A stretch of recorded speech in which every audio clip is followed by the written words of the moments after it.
Welcome to Lynn Cullen Live, talk radio without the static. Email your questions and comments to lynn@pghcitypaper.com.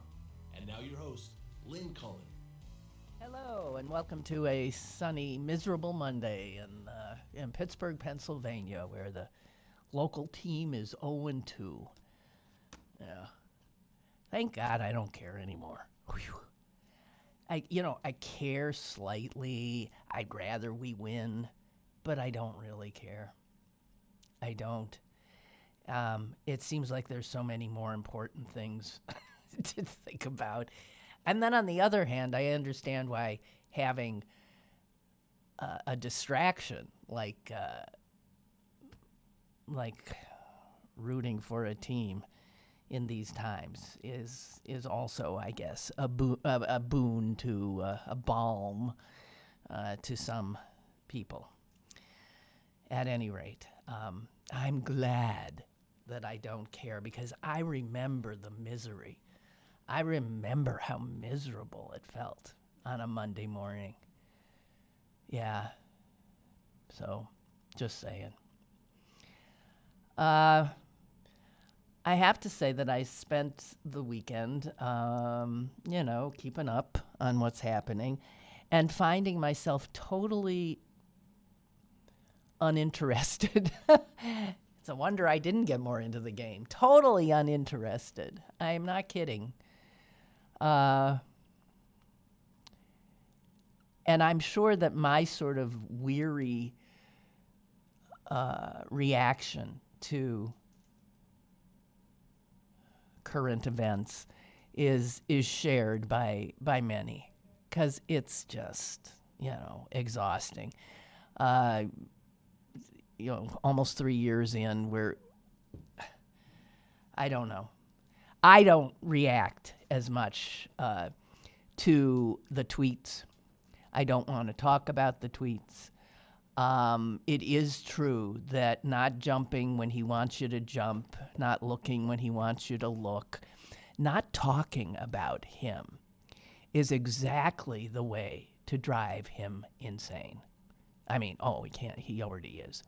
To drive him who knows where, over the top.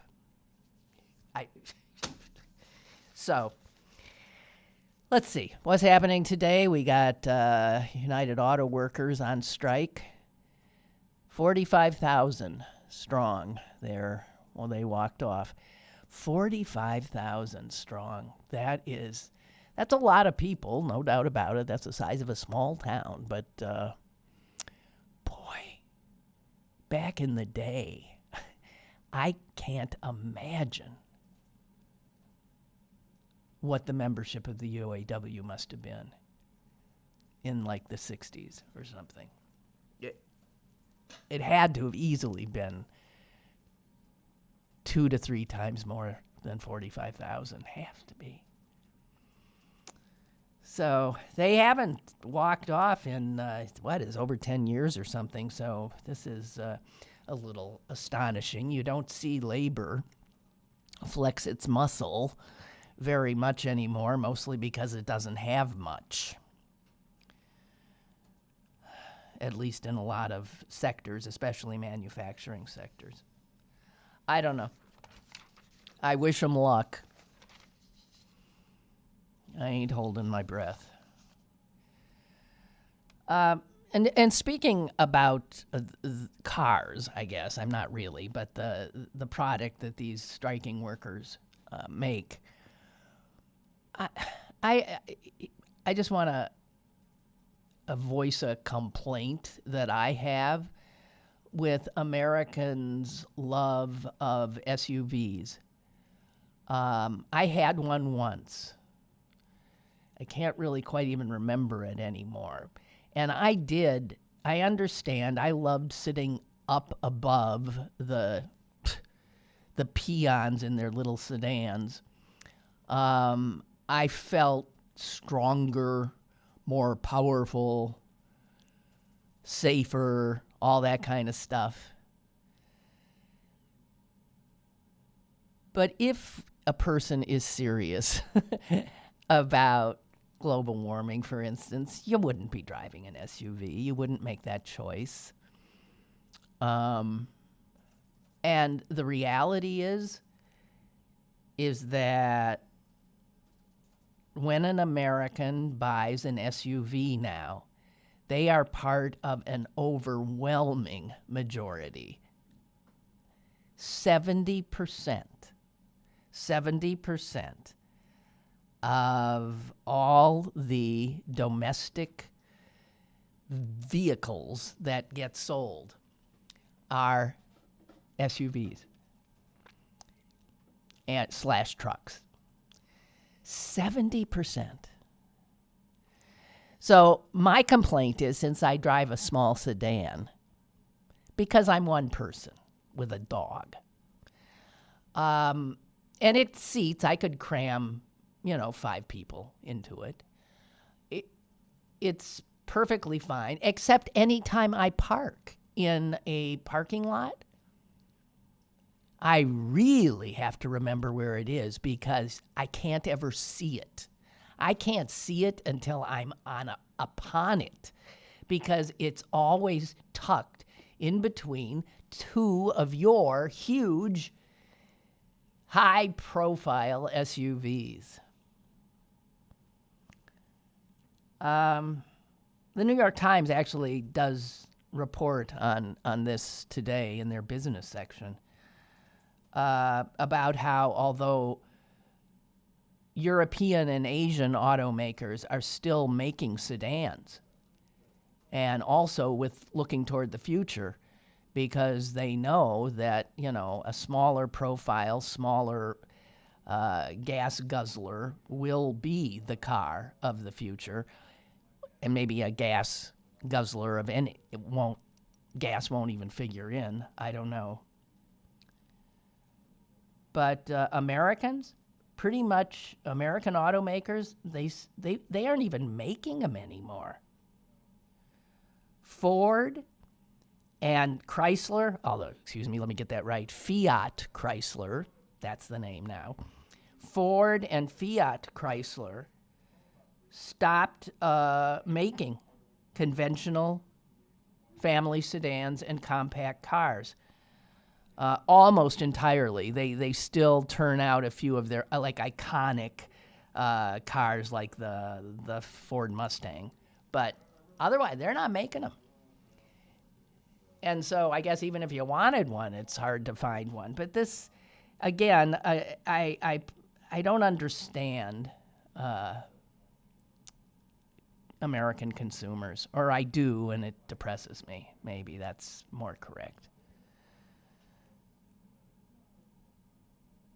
After a while, with so many SUVs, and you see one small woman driving this huge friggin' thing, and you think, what the hell is the point of that?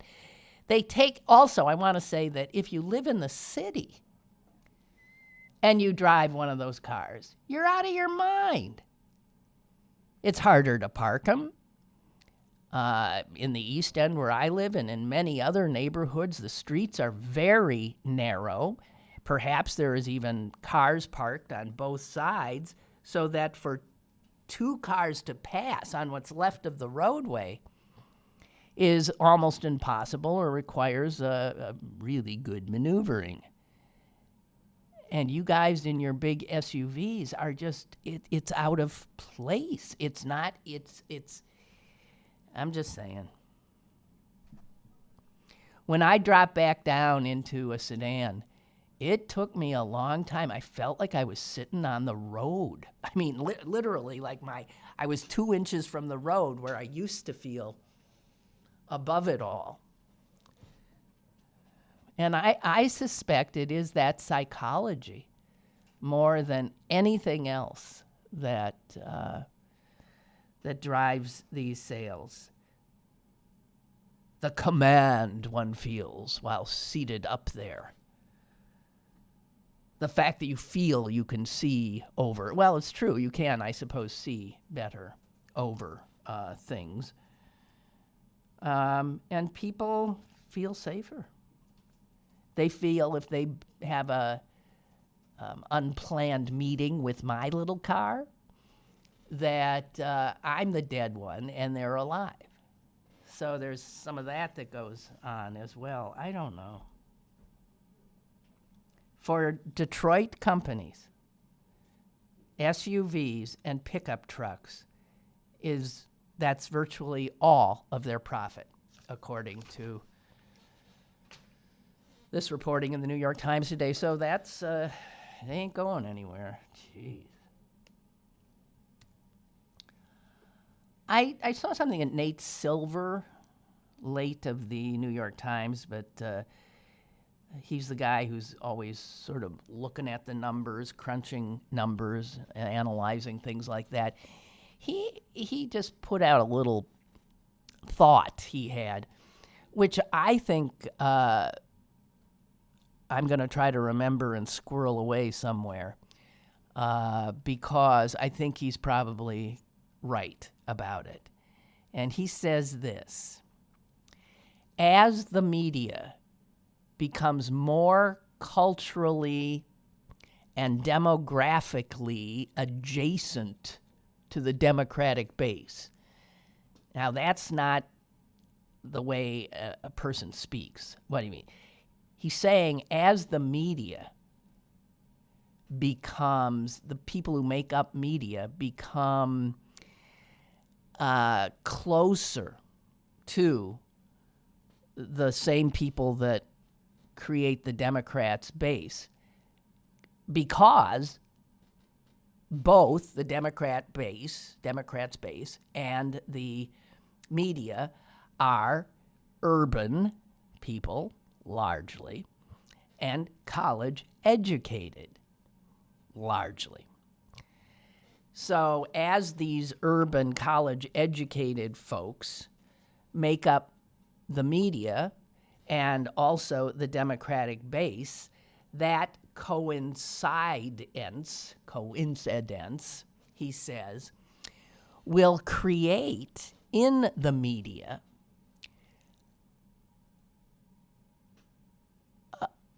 a reaction of sorts to the GOP base. The GOP base will appear more exotic to media. It already does. Who are these people, right? You see how many times we have to pick up the paper and see who are these people's stories? You don't see stories like that about us, because the people who write all the stories know us. They are us, in large part. But the GOP bases, what the hell is that? It is. It's exotic. It's unknowable. And what do we know about human reaction to something that we don't understand, that we're not comfortable with, that we don't get? We're afraid of it. We're afraid of it. And so Silver says that the fact that most of the people who are going to be telling us what to think all the time, supposedly reporting on what's happening, as they become more and more befuddled by this exotic, bizarre universe that makes up the GOP, he thinks it will lead media to overstate the potency of the GOP. Because when you fear something and don't understand it, there might be a tendency to imbue it with, powers. I don't get it. These people are scary and they don't make any sense and this and that, but man, they scare the hell out of me, so they're potent. I think he's right. I think he's right about that. I mean, every 2 minutes, the New York Times is doing a story on They go to some Midwestern town and they sit around in some diner and they interview these exotics, and it plays on the front page with this sense of like, these people are, they're everywhere. And they're holding firm. They still love the guy, blah, blah, blah, blah, blah. And there's this like, what the fuck? I mean, it is true, I think. He's got it right. So that's what he said, and I'm holding on to that one because I think it's already the case, and I think it will probably only become more so. It's like reporters almost as anthropologists, going into a Midwestern small town diner talking to Trump voters. It's like, it's not unlike Margaret Mead venturing into the jungles of Borneo.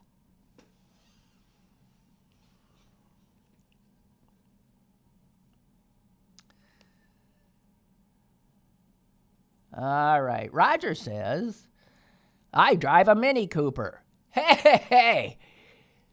Man, you're lucky somebody doesn't get out of their SUV and step on it and, just squash it.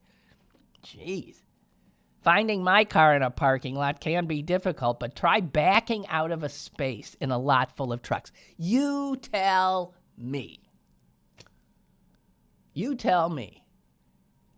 He says, I can't see anything until I'm almost all the way out, which is true. Me too. Because of their big fucking bulk. They don't give a shit, though. That's why they're in that big thing, I guess. It's crazy. It's just crazy. You know what else you can't see? Again, in the city, if cars are parked, if these big friggin' behemoths are parked, and you're trying to turn onto a street and they're parked, you can't see. Again, that's going forward. You can't see. So you have to venture out and out and out till you're practically, in the road. You are in the road. Just so you can know if it's safe to get on the road because of these friggin' behemoths everywhere. As to other topics brought up, Roger says this. Steelers, I just don't feel invested in them anymore. The concussion thing has been a big reason, but also the unemployment of Kaepernick is the other. Me too. I just sort of been... By the way, the Pirates gave up more points than the Steelers this weekend. Ha! Ha! Oh, my God. 47 runs? Oh, geez. Oh, God. And he says, we're recording the Ken Burns series on country music. Oh, I forgot. That kicked off last night, didn't it? That's a nice break from news. That's true. Yeah, thank you. And he wants to know if I've read the New York Times 1619 Project. Yes. Yes. There's so much in there. People should. There's so much in there. Sobering stuff. Really. Oh, well. Caller, go ahead, please. Hello, how you doing today? I'm okay. Hey, I know what you mean. I've been driving four-cylinder cars for forever, and I have a Kia Soul. It sets up. You can see good in it. It's pretty roomy. So, I haven't driven a six-cylinder for a while.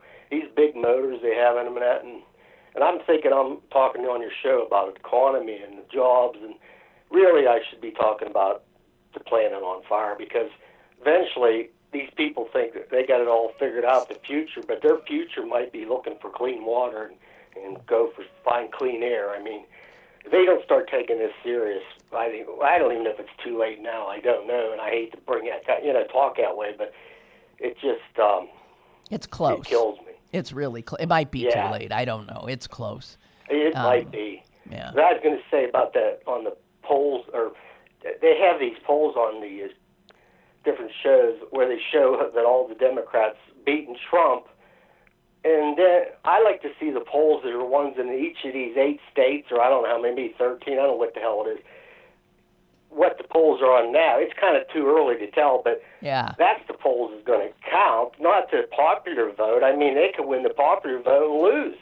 So I don't know. It's hard to watch that TV anymore with the CNN and MSNBC. It's like there's no real good station for stuff that we believe in because they're so...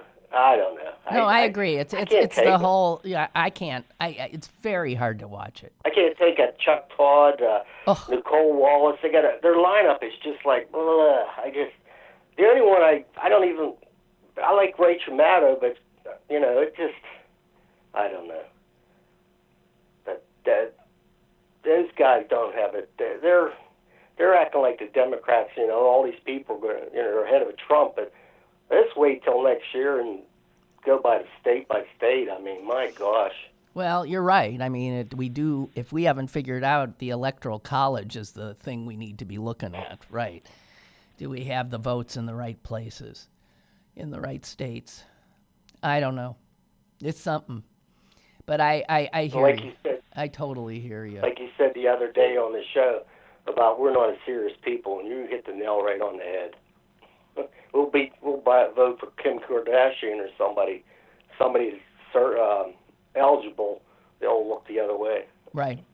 Gotcha. That's true. Thank yeah. you. Okay. Thank you. Bye. Thank you. Bye. Yep. So Giant Eagle, that's our big grocery chain for those of you who aren't from around here. Has now joined the growing chorus of people asking those with guns and rifles and assault weapons to please not carry them openly in their stores. Now, I mean, this is not saying, they're not saying if you're carrying that, you can't come in because the state allows them to openly carry.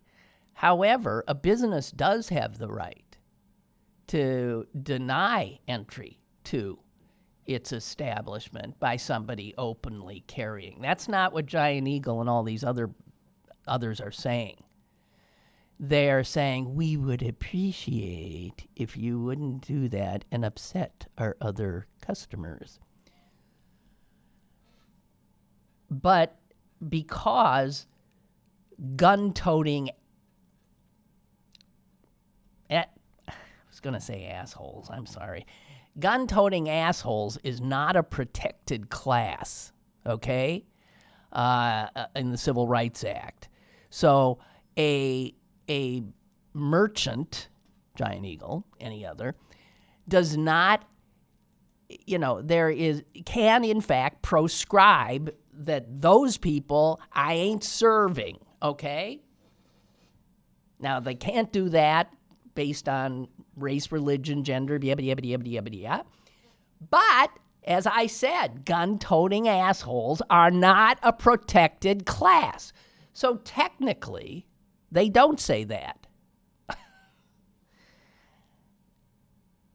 It's hard to find somebody willing to step up and say to somebody who's got an AK-47 or an AR-15 on their back, you will not be allowed in. Because you don't know if he's crazy, it's almost always a he, always a white he, if he's crazy enough to need to be in public festooned like that while he's going in to buy some tater tots or something, then he could also be crazy enough to, blow you away if he was offended or felt dissed in any way. So, have you ever seen somebody in a Giant Eagle openly carrying? I did once. And it was in the Market District Giant Eagle in what is that technically? Oakland, Shadyside, I don't know. And he was not only in the Giant Eagle. Where I saw him was standing in line at the Citizens Bank little place that is in the Giant Eagle. They have branches in the store. Now, I got to tell you, I'm a bank teller, and the guy who's in line has a gun, openly has a gun. This is how insane we are. So I guess bank robbers nowadays, they don't have to conceal. They don't have to say, I've got a gun. They can just walk in full body armor and, you can't have sunglasses on, but you can have full body armor. We're insane. Just want to say, we're friggin' insane.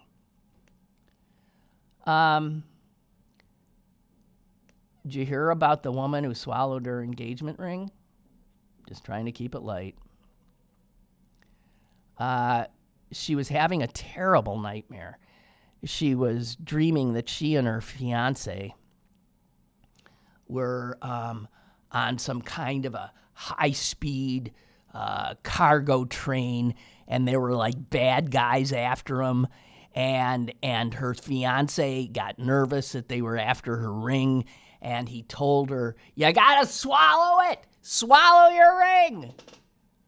So in her dream, she said, I popped that sucker off, and I put it in my mouth, and I swallowed it right down. And then she woke up.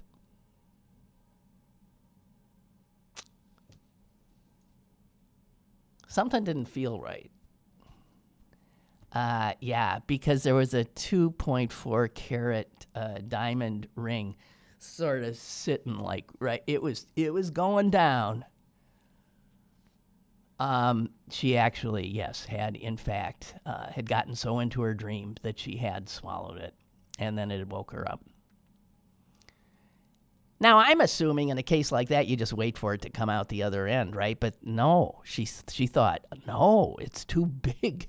And so she went to the emergency room. Now, I suppose ER docs have seen everything, but I'm sure. But, so she went in and she said, I swallowed my engagement ring.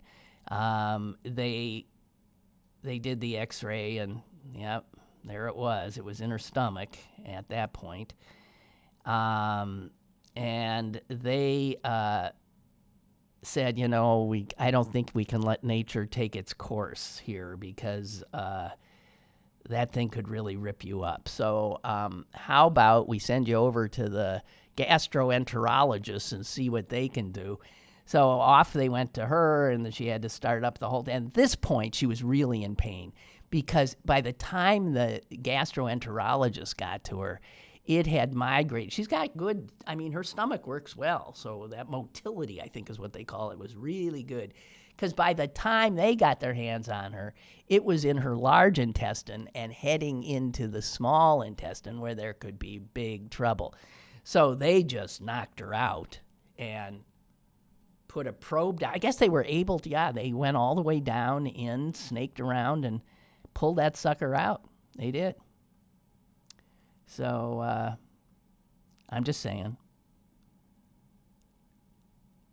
Her boyfriend they gave the ring to the boyfriend while she was in recovery. And she says, he didn't give me the ring back until this morning. But I promise not to swallow it again. So there you go. She now, when she goes to sleep, she takes the ring off at bedtime. She'll lose it that way. That'll be a surefire loss. I don't know. Just saying. It ain't about you-know-who, and that's my intent. We're going to be joined before the hour is out by a really good guy, and we're going to be talking up something that is his creation, and it'll be fun. Just saying. You know, I just want to say this talk about now impeaching Kavanaugh. I mean, come on, guys. If we can't even effing impeach the you know who, the jerk in chief, why do we think we're going to now go after Kavanaugh? Huh? We know he was a serial sexual abuser. We know that. We also know that the Republicans on the Judiciary Committee and the Justice Department flat out hampered the FBI in its efforts to check out the veracity of a lot of the accusations against him. The reporting by the New York Times shows that the one woman who was traumatized by him wagging his member in her face at Yale at some drunken party, she gave the FBI a list of at least, get this, 25 people who had corroborating evidence. It was a party. She knows who was there. These people saw him do it. Guess how many of those people the FBI interviewed? Not a one. The FBI agents who interviewed her found her account credible. They were not allowed to interview the corroborating witnesses. And then there's another story about yet another party that hadn't been known where he did the same thing. He likes taking out his you know what and waving it in women's faces. This is not normal behavior. And people will say, well, he was in law school.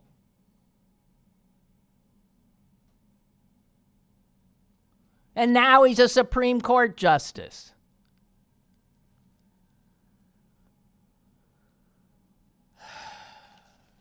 So all the Democratic, not all, but most of them, are calling for him to be impeached. Why?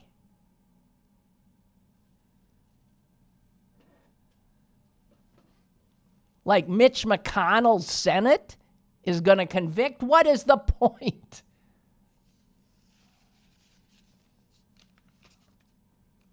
Damn. So, the only other thing I want to share with you is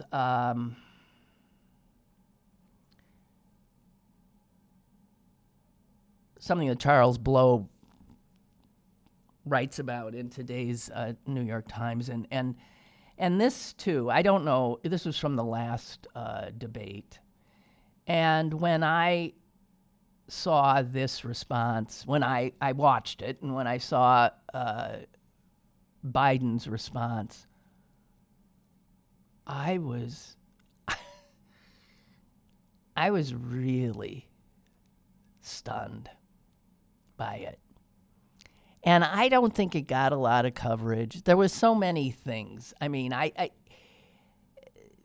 this was his response to the question about the fact that he had, years before, said, I'll be damned if I feel responsible to pay for what happened 300 years ago. He was talking, obviously, about reparations.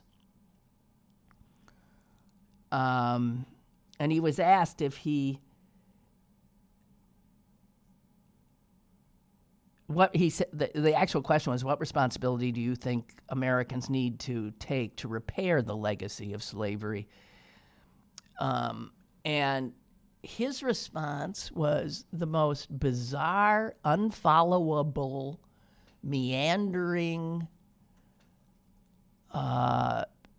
again, sounds like, your doddering uncle at dinner, remembering the past in some disjointed manner. I was stunned by it, but I just want to, Blow does go in, and I think this is where my mouth flew open. This does include the record player reference. This does include the record, which blew me away. But he ends up rambling, blah, blah, blah, blah, blah, blah, blah. And then he said this is quote, "We bring social workers into homes and parents to help them deal with how to raise their children. It's not that they don't want to help.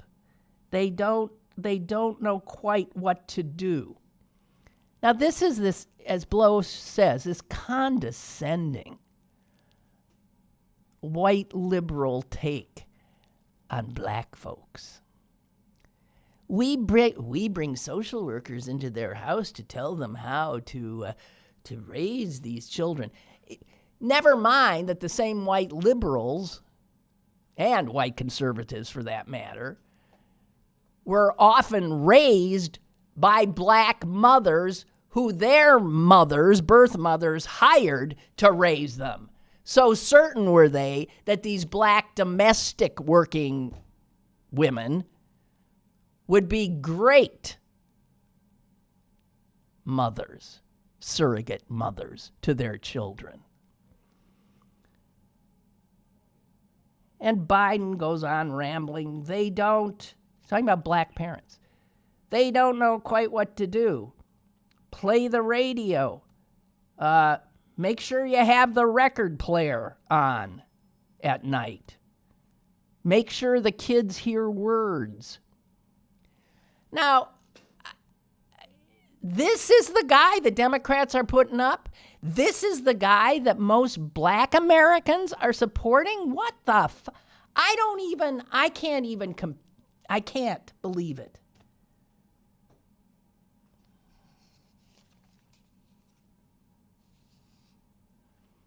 And then before Blow closes out his column, he again refers to that also astonishing thing that Biden said before he became Obama's vice presidential choice, the one that I still can't get out of my head, when he called Obama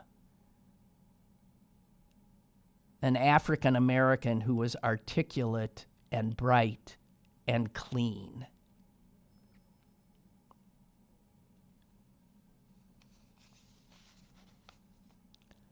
It's the clean thing that really sets Blow off. I'm sorry. I mean, this is a question going out to black Democrats. What? This is the guy you're going to help get the nomination? I don't think that makes any sense. I don't think it makes any sense at all. And I don't see him as a sure winner. I do not. We got to go strong, guys. Go strong. I'm going to bring Paul. I'm on the air, so you're just going to slip right in here. Hi. Good to see you. To see you. This is Paul Fireman. Hi. Who lives in a firehouse. I do, and I work in a firehouse on Penn I Avenue. know. It is so bizarre. I remember when they put that firehouse, when I heard it was for sale. And then I heard that a guy named Fireman had bought it. Did you do that on purpose? I did. Oh, God. In fact, I think that the fact that my name was Fireman helped me while I was putting my proposal together. And at every community meeting, I was challenged about whether I changed my name in order to get your hands on get my it. hands on that gorgeous firehouse. But it's a wonderful, wonderful building and a wonderful neighborhood. And I was so happy to be part of revitalizing a abandoned building. It was. And a lot of you probably know the building. It's on Penn Avenue at Lang. No. It is at Lang. Yes, at Lang. No. It is. Yes, It's it Lang. is at Lang. Penn and Lang. Penn and Lang. And for a while there, it was a little police outpost. It was a community. So the firemen left in the 80s, and then for about 20 years, the police utilized it as a community-orienting police station. There was a move to kind of get police officers closer to the community, and they utilized that space for that, and they also used it for police training. And now you're living and working in it? I'm working in it, not really living in it, although I'd love to be living in it, but I'm really just working in it. Oh, okay. And your work is? I have a company called Fireman Creative, and we are a creative design firm, but we also really specialize in community building. That's wonderful. And that's one of the reasons I'm here today. Now, hey, wait, one more question about your place of business. Does it have a pole? It has 2 poles. Oh, my God! Do you ever? I don't. Although, do other people? Some people. It's 18 feet down to a concrete floor, Jeez. And it could be an ankle breaker. So only careful sliding takes place. I can't imagine. That's The that's firemen an art. were it was an art form. In fact, they had a special move where they twisted their foot around the pole to be able to do a braking technique. I haven't been properly trained, and every time I slide it, I get very nervous that I don't want to be the first to break my ankle on that pole. Nah, yeah. So okay, don't 2 of them though. 2 side by side. Oh, was a I big guess firehouse. so. Yeah, if there was There were when that firehouse was originally built, there were 6 horses stationed there, and they had 2 wagons. And when they went to go, they were ready to hit the road. They slid down at the same time, so the firemen would kind of come down the poles together. When was it built? Do you remember the year? Yeah, it was built in 1888. Okay, so it was built in 1888, and a guy named George Westinghouse was living Just one pretty block much. away. Yeah. And right across the street was H.J. Hines. And It right was across, so Hines was here, and his nearest neighbor and friend, and a guy he played cards with, was George Westinghouse. And George Westinghouse was a remarkable man. In fact, there's a park there that was his old estate, and George Westinghouse was he was of the robber barons, the most progressive. Without a doubt. And He paid his workers more. They had Westinghouse was so progressive for that time. Obviously, didn't get through much to Frick over on the end. Yeah, totally lost on some of his neighbors and friends. And that's what was so remarkable to me. But George Westinghouse, he's really a remarkable man, not just beyond his inventions and what he contributed to Pittsburgh, but also his really care and devotion of the working man. I just came upon this. Listen to this.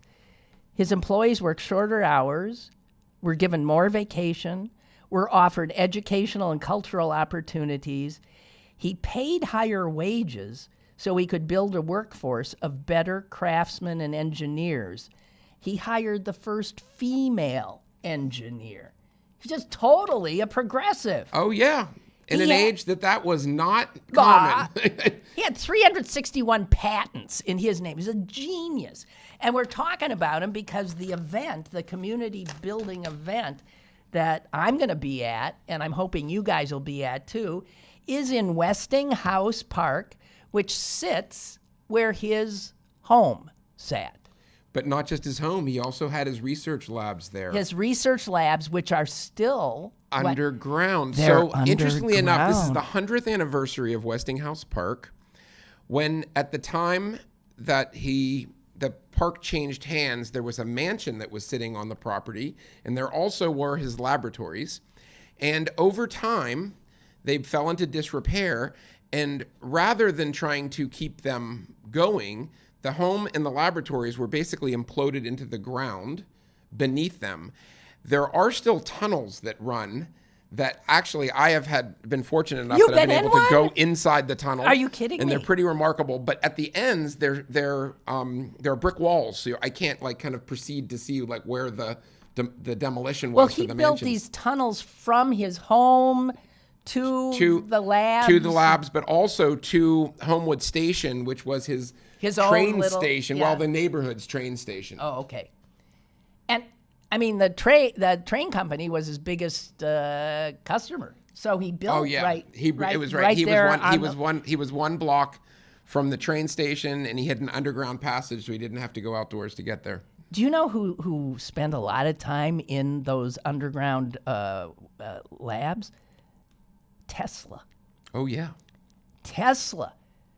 Nikola Tesla came there and was and He worked there. Westinghouse was totally taken by what Tesla was. Oh, up well, to. Tesla was a genius. Well, there were two geniuses. Can you imagine the genius in that? Oh yeah. I mean, I wonder if it's still Changed the sort of world. percolating. Right, it did. They changed the world. So we're talking about being atop this almost like hallowed ground. Is there like an archaeological attempt to? There is, and that's part of what this entire Okay. the event has two purposes. The biggest purpose is actually to bring people together on a fun, creative way. So it's called What's the Point 5K. It truly is a point 5K. Half a K. And it is in Point Breeze. And so we kind of love the name. And then the fact that it's a 0.5K is significant because if you do a lap around the park, it's a half a K. So it's a stroll around. This is a race for people like me. It's a race for everyone else. So if you ever wanted to run a 5K but said that's just too far, this is your chance to start and finish. And we also have Mini of Pittsburgh is our sponsor, and they run a sweep car. So anyone who gets tired along the way can hop in and take a ride to the finish. So is there a registration fee and stuff? There is. We're charging $15, and along with that, you get a T-shirt. And is this streaming? Yeah, So we're I can on. hold up a yeah, T-shirt. yeah. So Hold up your T-shirt. we have these beautiful T-shirts. Nice. And then we also get a little water bottle sticker. It's a zero waste event, and we actually are having people bring their own water bottles, but we also got PWSA who's going to be doing some water education because this is part of the Negley Run watershed, and we're convinced that Westinghouse Park, if managed correctly, can actually help alleviate a lot of the water flow that goes down onto Washington Boulevard. Really? So we have several where goals. people have died. Absolutely, from it's flash scary. flooding. Yes. So we have several goals of what we want to do with the proceeds from this event. One of which is to kind of spearhead the excavation of the Westinghouse estate, which I love. But the other part of the goal has a kind of a community sustainability angle, and that is to be able to put in kind of the grasses and the kind of landscape architecture to be able to absorb water. Because the way things are set up right now is with concrete and with regular traditional grasses, the water runs just right flows. off. And then it goes, and it basically just helps when there's lots of rains, and because of the way our sewage systems are set up, it just accelerates the flooding process on Washington Boulevard. And so there's two things that are really going on here. But I'm really excited about the fact that this is Pittsburgh's truly zero waste race. We're not giving out little cups for water. We're not generating a lot of extra waste. Well, how are people supposed to have some water? Well, we have a huge thing that is called a water buffalo, and it's going to be there, and we're inviting people to bring their own water bottles. But if they forget them, we actually have water bottles that we're giving to people. Okay. So that there will be water there, but it's a reusable water bottle, so you'll be able to keep it as a souvenir after the race. But if you have a favorite water bottle, bring it, because we really want to encourage people to kind of be responsible citizens, and it's good to have water bottles And with you at all stop the times. single-use plastics. Yes, no single-use plastics at this event. We also have PRC who's going to be weighing the trash. We're doing a trash dash at noon to make sure the park is perfectly clean. And then following the race, we're going to clean everything up, and we're going to weigh how much trash was left there and see that we actually didn't generate a lot of trash in the race. Okay, so I want to talk a little more, though, about the race itself. So it'll be over in what do you think a good time, a finish time is? Oh, it depends on if you're running, walking, or crawling. I think that you should probably get done at the slowest of paces in 30 minutes. Oh, come on. How could you even take that long? You To could go easily, around the because we block? have at halfway, we have a rest stop that involves Dana's Donuts, which are possibly the best donuts in Pittsburgh. And the East End Food Co-op is going to be putting out coffee and bananas. So if you take a snack break, that can put an extra 5, I guess so. to 10 minutes onto your time. Also, print newspaper, which is Pittsburgh's smallest newspaper. It's a little community newspaper in the East End. Great little paper. There'll be some newspapers there, so if you decide to read the paper, that could slow you down a little bit. That's and true. then hopefully people are meeting and having fun along the way. We have the Taylor Alderdice Marching Band playing music to be able to elevate the enthusiasm. But this is the kind of race that if you're not in a hurry, that you can take as much time as you want. Wait a minute. Did I hear there were pigs there? Oh, yeah, we're going to have 2 pigs. These are 2 of Frick Park's finest. They come and visit and graze in Frick Park, and I invited the owners. Whose are they? There's a couple. Their last name is Kramer. And they have these pet and they pigs? own these pet pigs. They're pot-bellied pigs. And I always thought pot-bellied pigs were really small, but these pigs are pretty big. Yeah, well, pigs grow. These are big pigs, Yeah. but they're friendly pigs, and Oh, they're pigs socialized are pigs. They're wonderful. And the couple is so excited about coming. This is going to be their first race. So the and pigs are running the race The pigs are going to participate. They're in. I Pigs tell are in. you, pigs are in. I'm in. My mom is going to be visiting, so she might be the oldest. I hope she is, but She's my 97. My dad's 87. Last year at 86, he was the oldest. Was he? And he walks with a walker. Well, my mom's 97 and does not walk with a walker, and she's going to do it. I'm so excited about her joining the What's the Point 5K. So anyone who's everyone in Pittsburgh is welcome. We also are timing this race because last year there was some controversy at the finish line. Oh, no. Oh, yes. Are you serious? I'm serious Oh, because no, the starting you're pistol, kidding. we use the same starting pistol that they use for the Great Race. And I last year made the mistake of saying I would operate the pistol. And so when I went to pull it at the start of the race, the cap didn't explode. And so some people left without the explosion of the gun. So then when it did go on my second pull, which was 2 seconds, remember this is a short race. So if somebody's really racing, that advantage would give somebody that's huge. the So trip you to the mean finish. the real runners got The real upset. runners got upset because it was a false start, and Well, we didn't what- rerun the race. I said, this is a fun race. Jeez. So this year, no controversy. Okay. First of all, I'm not going to be operating the starting pistol. Don't give the pistols to Fireman. He I'm doesn't giving- know how to shoot. I'm bringing in a professional. Okay. And we have the same people who timed the Great Race and the marathon timing this race. Oh, jeez. And to make sure that it's still zero waste, the bibs are all recycled from past races. So people are going to get random bibs from other runs. We left out the dog thing. So, What? thanks to The pigs. thanks to Ginny Hildebrand and Puccini's, who is a near neighbor to Westinghouse Park. And a good friend. And she's a wonderful, wonderful woman. And last year we had a lot of people bring their dogs. And the dogs were welcome to participate, but we didn't make it known. And so this year we created our own dog jog so that the dogs can actually race together. And for people who want their dogs to be part of it, they can get a time for their dogs. How wonderful. And the dog race is before the human It's race? the after. It's at 1:15 Okay. And the human race is when? at 1:00. Wait a minute. You said it might take a half hour So for the some... dogs might pass the people who are at snacking. But they're invited to stop too. We're going to have water bowls at the donut and coffee stop. So they'll stop. So for if they that. stop, They'll want then donuts, they too. might take half an hour too, and they're starting 15 minutes later. This is not a rush. Okay. So again, this is fun. It's neighborhood building. This is North Point Breeze. So if you're on Penn Avenue and you turn onto Lang. Westinghouse Park is just 2 blocks. It's one. It It's one is. block. It's, Really, well, one. It's a It's half. one on one Mead. side. It crosses Mead, Yeah. and then it hits Thomas Boulevard, and it's actually between Thomas Boulevard and what most people know is the Martin Luther King busway. Yes. And so it's former railroad tracks, as we were discussing before with George Westinghouse, Right. and he really, really changed the railroads with the invention of the air The air brake. brake, that was his biggie. So his estate is appropriately located right next to the tracks, and so this park is there. It's a gorgeous small park, and we're going to be celebrating it. maybe you'll know the answer to this.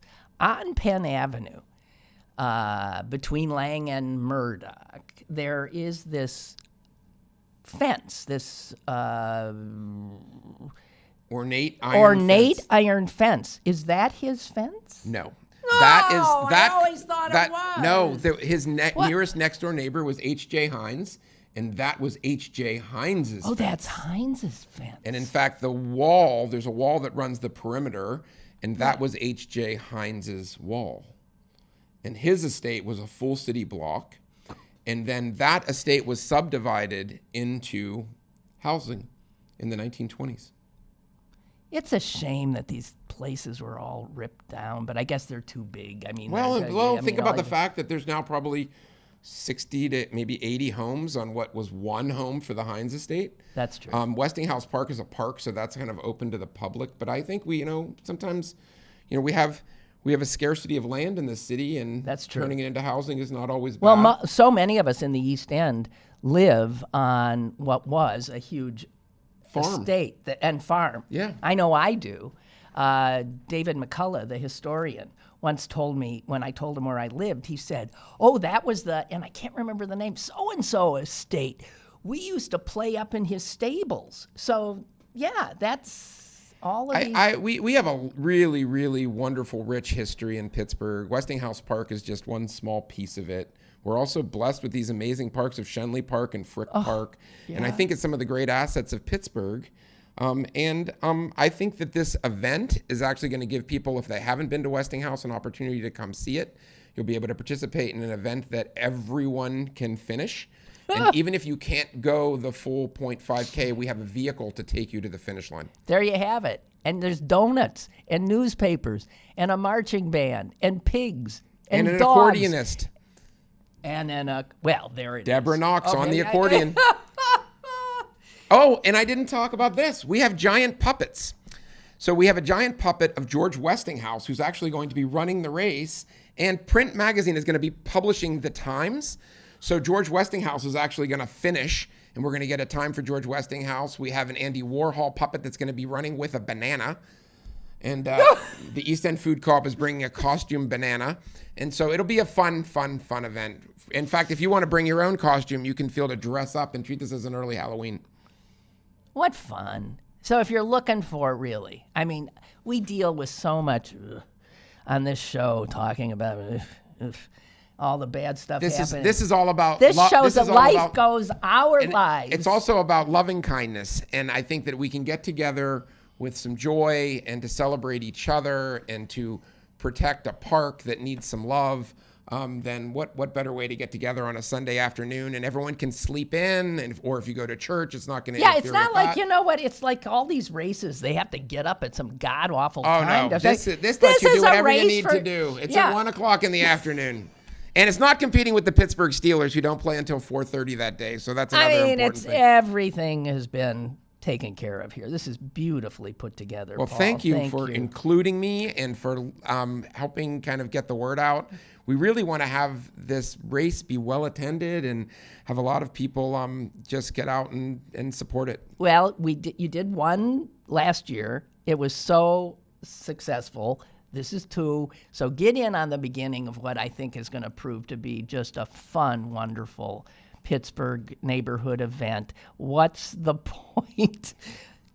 5K. 0.5K. A race you can actually run or walk or stroll. What's not to like? I love it. Okay, so they should get there if they want to do the race. So if they want to do the race, they should, you could sign up on the spot. It'd be better for us just to know who's coming. So if you can possibly register online at what's the 0.5K, and it's just POINT 5K. There's no extra decimal point in there. So at what'sthepoint5k.com. If you want to just show up, you can come. The race starts at 1, so I would probably recommend that you get there at 12:30. There is a park cleanup that's happening then, so if you want to be part of that, the trash dash is at noon. And that's a really fun event as well, where we kind of make sure the park is looking spick and span before we do our race. Sounds wonderful. Thank you, Paul Fireman. Thank you for having me on air, Okay, Lynn. I'll see you Sunday. I'll see you Sunday, and I'll see your mother on Sunday. You'll see my mom on Sunday, and my sister, and my dog, and I hope we'll see you. Really, what's not to like? Thank you. Join us. Bye-bye.